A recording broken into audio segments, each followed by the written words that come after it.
Bueno, buenas tardes. Seguimos en Más que Bien con Actis Dana, con Rocío Actis Dana, Gabriel Actis Dana. A la Rola pueden ver en Pato a la Mañana los días lunes con su columna de salud. Y al Gabo lo pueden encontrar en el Quality, dando clases de alto rendimiento, y también, bueno, en Río Ceballos, en Espacio Mímesis. Hablábamos sobre los programas iniciales de vida, los que marcan cómo vas a afrontar tu vida, y por más que después superpongas aplicaciones, aprendizajes, programas, estos programas son los cimientos. Sobre eso se construyen todas las otras formas de entender, analizar, procesar, reaccionar frente a la vida. En esto hablábamos, ¿no?, de la hora dorada, de tratar de los que van a tener niños, dedicarle esa hora de nacimiento al abrazo a la madre con el hijo. Hablábamos sobre los programas motores iniciales, como el sistema vestibular, la necesidad de mantener el movimiento en los bebés, en los niños. Y hay algo que también decíamos, de que había que evitar encarecidamente enseñarles a comparar, ¿sí? Y compararse, que esa era una de las causas del sufrimiento, y que toda la cultura estaba sostenido eso, en la comparación. Pero podríamos trabajar en eso de no cultivar esa idea. Podemos ver algo maravilloso, como son los juegos para los niños, y los padres en los partidos de fútbol especialmente terminan agarrados a las trompadas, empujando a sus hijos a la comparación y a la violencia. Nadie que se compare va a tener el triunfo, pues siempre está mirando hacia el costado o hacia atrás, y no mirando hacia sí mismo, hacia adentro o hacia adelante. Otro de los temas es tomar decisiones, enseñar a tomar decisiones. A veces, con esto de querer proteger a los niños, tomamos nosotros todas las decisiones por ellos y no les enseñamos a decidir. Me pasa con la gente que me pide para sesiones de coaching o desarrollo personal, con PNL y bueno, otras disciplinas que uno hace. Y entonces, cuando le digo, bueno, decime qué día y qué hora te queda cómodo, las personas quedan bloqueadas. Y un día un gran amigo, que le mando un abrazo, Marianito, me dice: si vos me decís así, yo no sé qué hacer, si me das tantas opciones. Lo mejor es que vos me digas qué día y qué hora, y bueno, y que yo me ajuste a eso. Y yo digo, bueno, por un lado sí, pero no quiero seguir siendo el papá y esta mentalidad de que tienen que guiarnos en todo. Tenés que recuperar la libertad de elección y, en un abanico de posibilidades, decir yo elijo. Y elegir no significa tomar una decisión entre dos opciones o entre tres opciones, porque estamos en la comparación. Las verdaderas elecciones de vida son esas que vienen del corazón, ¿sí?, que son decisiones que caen por su propio peso, que decantan. Independientes de esas decisiones, que son las más importantes, tenemos que aprender a tomar decisiones. En eso han aparecido algunas muy buenas estrategias, como son los videojuegos. Enseñan a los niños a tomar decisiones rápidas y elecciones de supervivencia.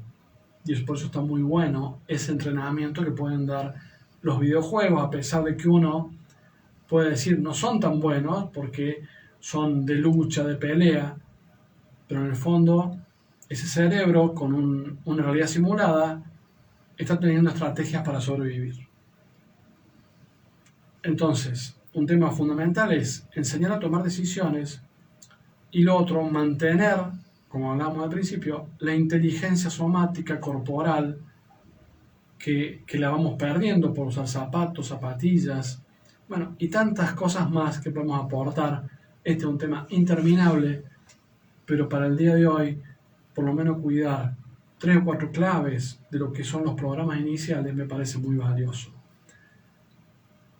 Les cedo la palabra a Gabriel, que seguro nos va a instruir sobre estas cuestiones de la inteligencia somática y toma de decisiones. Hay un problema que yo noto dentro de del mundo moderno, que es la sobre o hiperintelectualización de las cosas. Tenemos tanta información al alcance de nuestras manos, tantos libros, tantos papers, tantos videos en internet, tantas cosas, que estamos permanentemente buscando las respuestas a nuestros problemas en la información que nos van a dar los demás. Estamos, desde esta forma, es como que nosotros nos desvinculamos de la acción hasta tener la respuesta perfecta a los problemas. Me parece que hay una forma de aprender hoy bastante esparcida, por así decirlo, quizás por el internet o quizás justamente por el exceso de información, que es digamos, hasta que no tengo todo 100% resuelto, no tomo acción. Y es una forma de aprender bastante diferente a la forma en la que aprenden los niños. Los niños se caen 70 millones de veces antes de caminar. Se levantan y se caen, y se levantan y se caen, y se levantan y se caen. Y intentan hasta que les sale. No esperan que venga alguien y les diga contraer el cuádriceps, después de apoyar la planta del pie y empujar con el glúteo, activa el glúteo mayor y la zona media para hacer un paso. Y hacen el paso, es mucho más intuitivo, mucho más fenomenológico. Entonces me parece que hay un gran problema dentro de quizás de los sistemas educativos actuales que ponen el ojo principalmente en la información decodificada y no en la información experiencial, que es hago esto, hago algo, resultado, chequeo si el resultado va de la mano con lo que yo quiero y si no, reajusto y vuelvo a empezar, sino que construyo el programa todo antes de ejecutar para que salga perfecto. De hecho, tuvimos hace un tiempo con uno de los alumnos de Mimesis una charla que se llamaba Modelo Scrum, que era de cómo hacer justamente para gestionar y organizar los procesos personales en una época con tanto caos y con procesos tan complejos como los de hoy. Por ejemplo, si vos tenés que lanzar un cohete, el paso es lineal y secuencial. Pasa esto, entonces pasa esto, entonces pasa esto y esto, hasta que sale el cohete. Si uno de esos pasos se frena, todo el proceso se frena. La mayoría de los procesos de hoy no son lineales, sino que tenemos que prestar la vida en general. Hay que prestarle atención a muchas cosas al mismo tiempo y estar resolviendo muchas cosas al mismo tiempo. Entonces, bueno, con relación a esto de quizás de la inteligencia somática o de la toma de decisiones, creo que es importante volver a reconectar con el cuerpo y con el proceso de percepción a acción. Y no tanto con el de reflexión, síntesis, toma de decisión, ejecución, como si fuese tan sencillo. Hay una cuestión mucho más intuitiva y práctica en la toma de decisiones que generalmente es emocional y que es mucho más resolutiva que la científica, técnica y reflexiva. No sé qué opinan. Bien, excelente. Mucho, pero... No, está muy bien.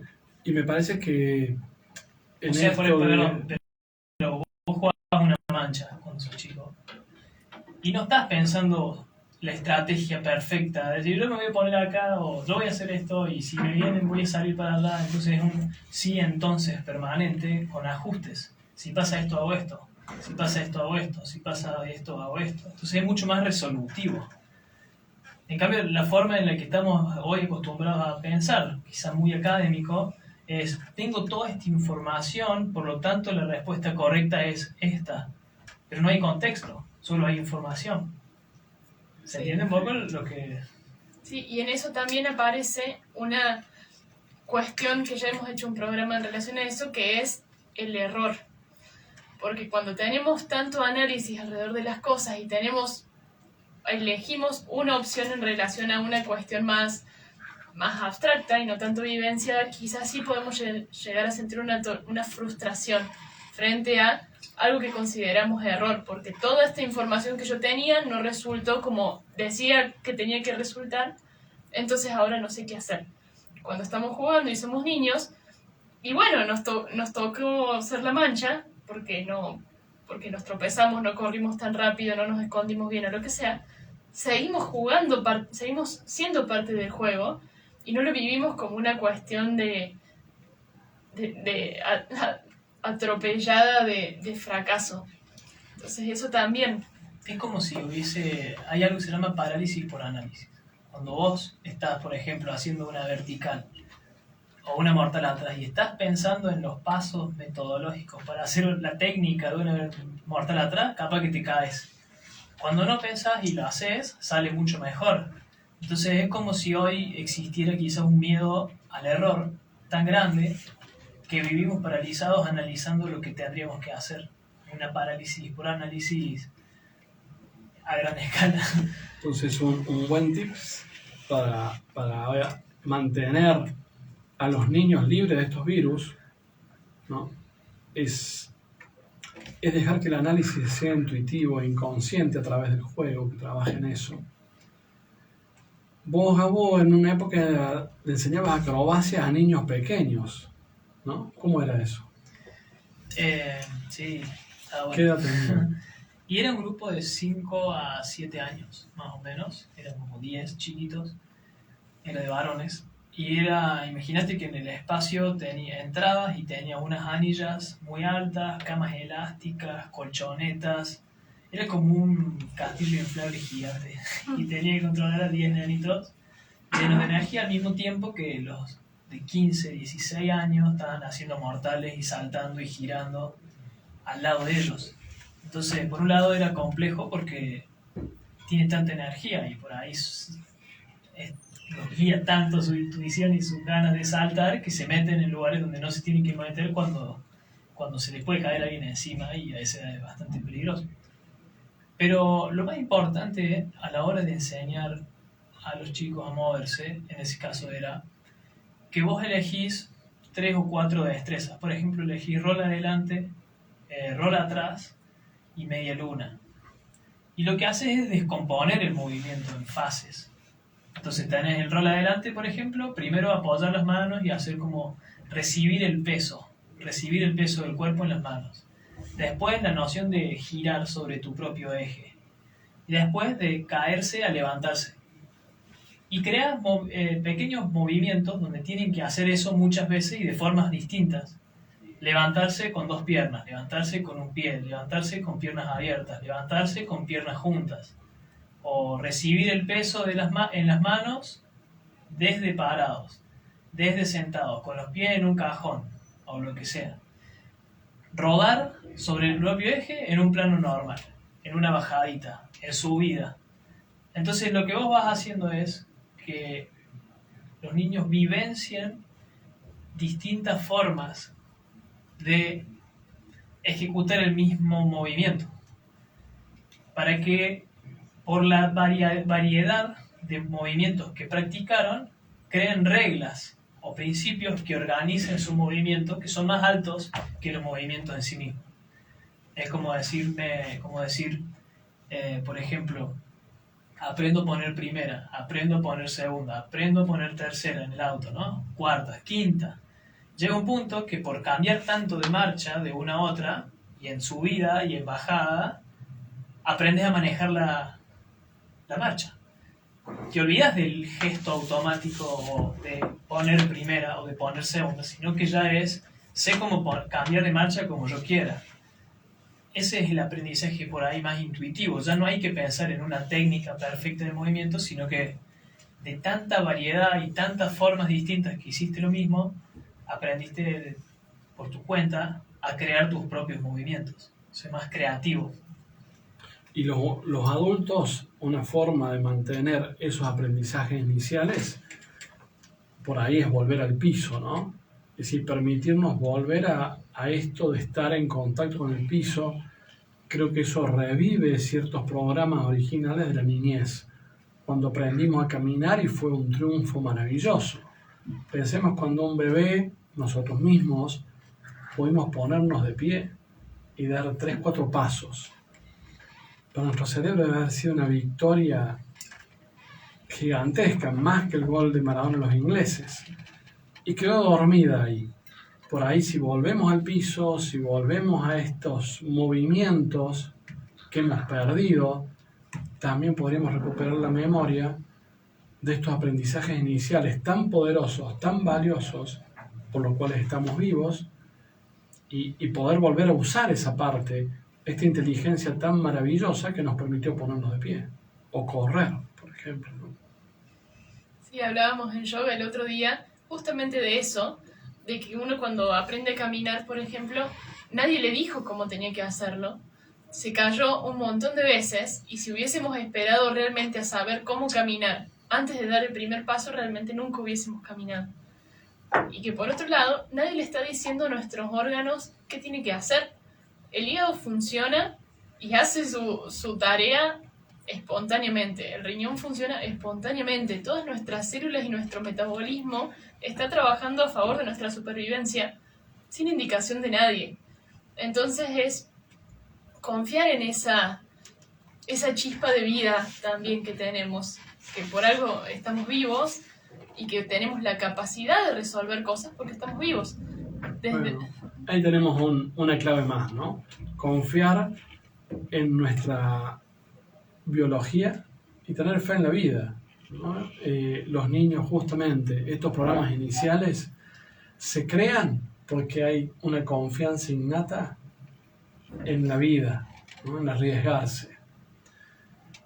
A Gabriel lo pueden encontrar en Gabriel Actisdana, en Instagram, en Más que Salud. Están en YouTube, en Actisdana, y en mi Instagram, Marcelo Actisdana. Y para cerrar el programa de hoy, hablábamos de un tema muy hermoso de las pastillas, que es permiso y prometo, porque en realidad también nos olvidamos a veces que lo que tenemos en nuestras manos, como son los niños y nuestro niño interior, es algo que necesita respeto, ¿no? Y que necesita tratarse con cuidado. Y que tenemos que entender que estamos pidiendo permiso para actuar sobre ellos. Cada vez que estamos instalando programas en niños, deberíamos primero decirnos, che, te pido permiso para instalar este programa, y asegurarnos que ese programa inicial no sea un virus, sino que sea un programa de éxito. Muy bien, hermoso programa. Llegamos hasta acá hoy con Más que Bien con Actisdana. Y nos vamos con las pastillas permiso y prometo.